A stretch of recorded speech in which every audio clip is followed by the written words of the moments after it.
Hi students, in this video we are going to talk about what are like terms and how are they combined. Before we start getting into like terms, I want to take just a minute to review the difference between an algebraic expression and an algebraic equation because they're quite different. So algebraic expressions we can say are simplified or evaluated. So algebraic expressions are simplified or evaluated, whereas algebraic equations are solved. Okay. The second difference is with algebraic expressions, there is no equal sign. And with an equation, there is an equal sign. So it is solved, there is an equal sign, but with an expression, there is not. Finally, algebraic expressions do not have a solution. Okay? There is no value for x or for a that would make an expression true. However, as we've seen with equations, they do have a solution. So when you are done solving an equation, there will be a solution. So it'll be like x equals 5, for example. Okay, so those are the differences between an algebraic expression and an algebraic equation. So when we talk about combining like terms, note that they can be shown in an algebraic expression and in an equation.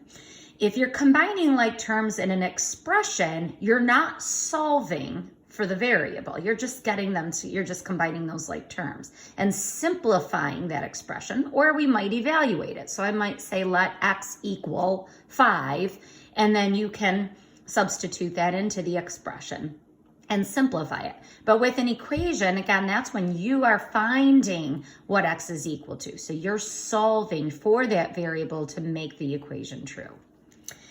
So let's talk about like terms versus not like terms. So like terms are terms that are going to have the same variable part. So for example, constants. We'll start before we even introduce a variable. Let's look at like -6 and -8. Those are considered like terms because they are constants, okay? 5x squared.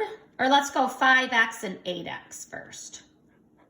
5x and 8x. These are considered like terms because they both have the variable x.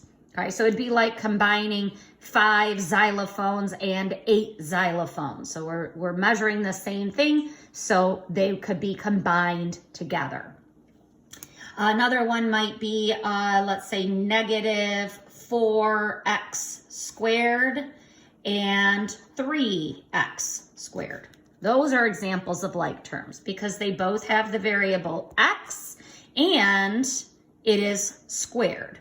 Okay, so it has the same exponent with the same variable part. Okay, so you can go through and you can combine your x squareds. They are considered like terms. Okay.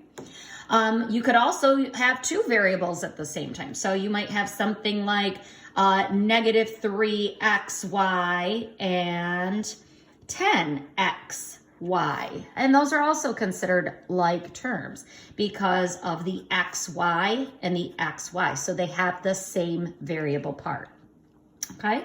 This number in front of the variable is called the coefficient. And the coefficients here do not have to be alike. Okay. It's just that variable part. Okay, the x squareds and the x's, that's what has to be the same.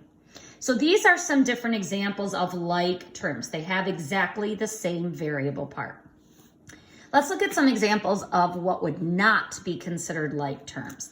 If we had something like 5x and 3x squared, those are not like terms because they don't have the same variable part. So you have x and you have x squared. Those are not the same. Yes, they both have x, but they don't have that same exponent. So those would not be considered like terms.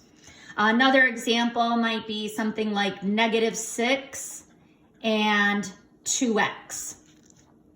Those are not like terms. -6 is a constant. 2x has the variable x. Okay, so those would not be considered like terms. Okay, so whether it's positive or negative has nothing to do with it. It's just looking at that variable part.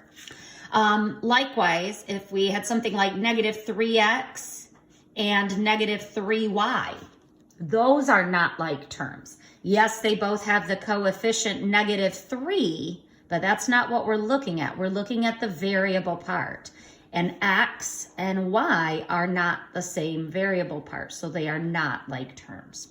Okay, so those are some examples for you of what would be considered like terms and what are not like terms. Okay, and when we talk about combining, okay, how do we combine these like terms? So we've defined like terms. How are they combined?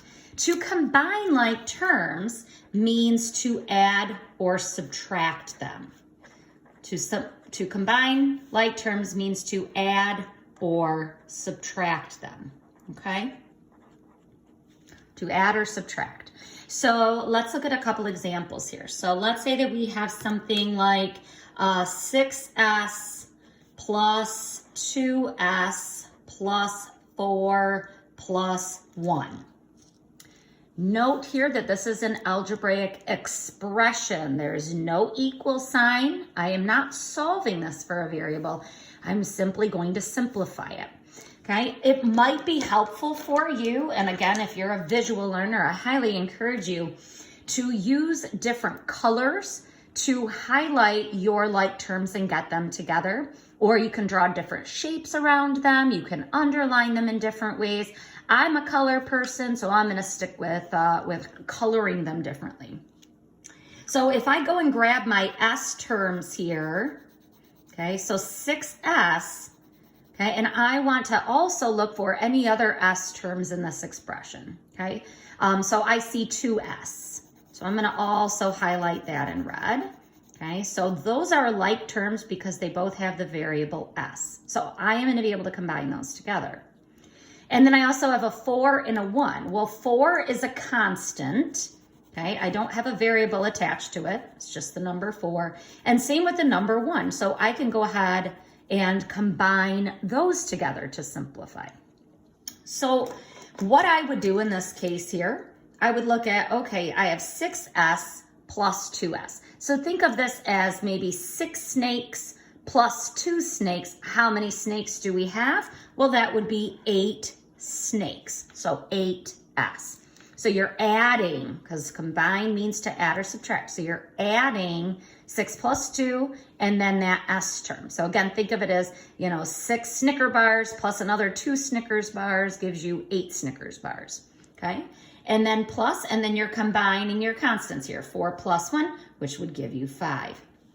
And then that's all that you would leave your answer to be. Again, we're not solving anything here because there's no equal sign. So we're just simplifying this by combining like terms. So that would give you 8s plus 5. These are not like terms because there is no s term here on the 5. So that's as simplified as I can get it. Let's take a look at another example. But first of all, let me remind you of something. So I know that you have heard the term invisible math. So I just want to remind you of something. I'm going to kind of put a little bubble around here so this will stand out. So I want you to think about some invisible math here. And what I mean by that is, for example, if you just see, let's say, an X by itself. So if I had something like 6s plus s, and there was no coefficient, no number in front of that, remember that means it's actually 1x. And typically we would not write 1x because it's just, it would mean the same thing. 1 times any number is just going to be that number. So that's where that invisible math comes in. But when you're combining like terms, you have to remember that this actually counts as 1.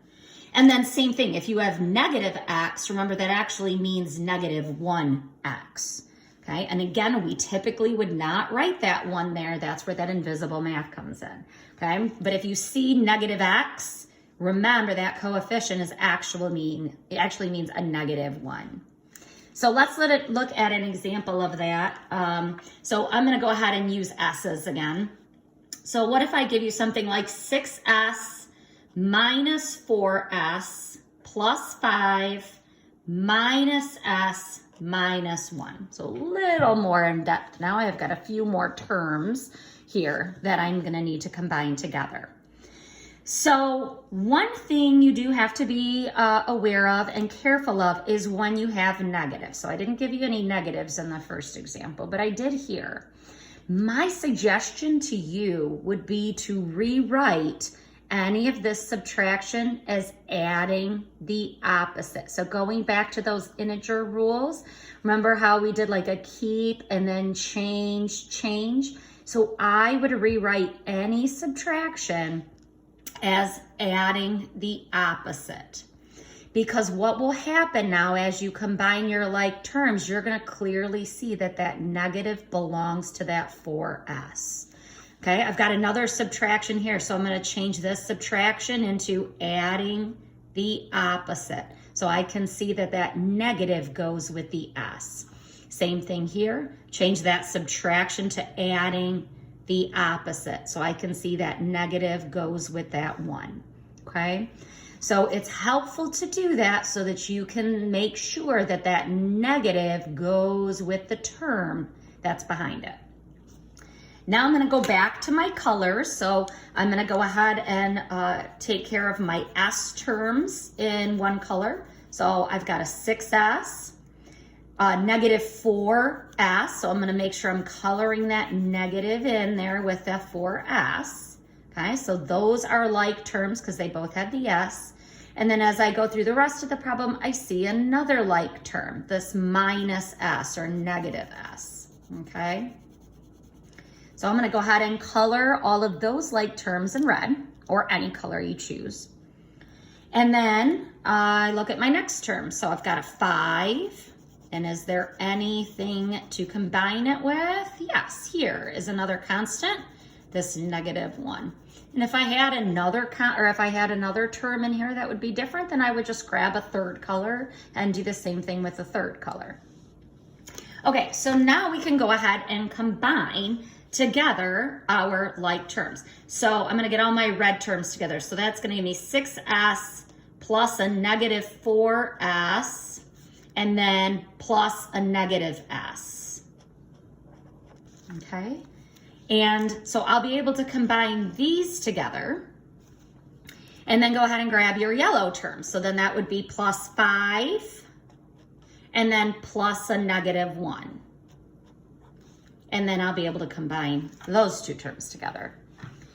Okay, so now here we need to make sure we understand this invisible math. So I'm subtracting s, or I'm adding a negative s. So remember that actually means that it's a negative 1s. So I'm going to count this as a negative 1s. So I'm going to put a 1 in there, okay? So when I go to combine these like terms, remember I'm dealing with sandwiches or Snicker bars or snakes, however you want to think about that. Okay, so I know when I combine these terms, my variable part is going to be an s. And then all you have to do to combine, remember, is to add or subtract. So we're going to add or subtract our coefficients. So 6 plus a negative 4 plus a negative 1. So remember that invisible math there that counts as a minus 1. So 6 plus a negative 4 is going to give you a positive 2. Then you're adding a negative 1. 2 plus a negative 1 is 1. So you could either write that as 1s or just s. So again, with that invisible math, we usually don't write the 1. Okay, so all of this simplifies to be s, or 1s. And then you've got a plus in here, so we're adding, and then you have 5 plus a negative 1, which is going to give you a positive 4. Okay, so then s plus 4, those are not like terms. I cannot combine those together, so I am done. So your final simplified expression would be s, or 1s, plus 4. And that's all you can do with that because these are not like terms. So I cannot simplify it any further. Okay? So that is how you combine like terms. Okay, so in the next video, we're gonna look at that with some story problems. As always, if you have questions, please be sure to email your teachers. We'll see you in the next video.